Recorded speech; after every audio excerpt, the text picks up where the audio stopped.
Who is welcome to New Zealand? All around the world, there are people looking to create better lives for themselves and their families. Crises in their home countries also force many people to leave as refugees with no choice but to find a better home. New migrants continue to change the face of New Zealand, but at the same time, the impact of migrants on areas such as housing is concerning. This often means that we end up turning away refugees who are the most vulnerable of our migrants. In GovHack, we explored data from Immigration New Zealand, Statistics New Zealand, the Australian Department of Immigration and Border Protection, as well as UNHCR. We found out that 3% of our migrants are refugees. And also, Australia welcomes 11 times as many refugees as we do. That's twice as many as New Zealand when scaled for population. So who gets welcomed to New Zealand?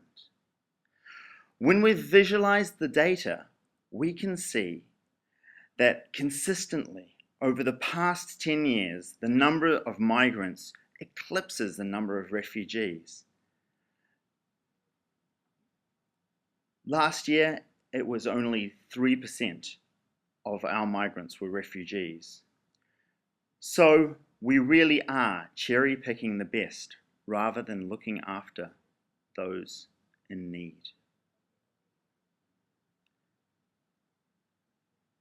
And how does New Zealand stack up against Australia? In these charts, which was scaled to population, we can see that we welcome half the number of refugees Australia does, despite, in fact, welcoming more migrants than Australia does.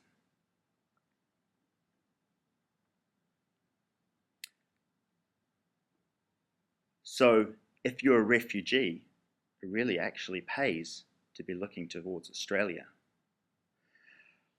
Looking back over the past 10 years, we can find some interesting data.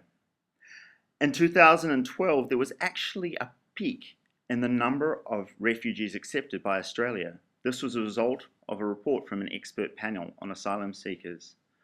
Looking now, we can see an increase in the number of refugees that New Zealand is increasing due to public pressure. Let's hope this isn't a temporary peak. So come on, New Zealand, refugees only make up 3% of the number of migrants, and Australia is ahead of us.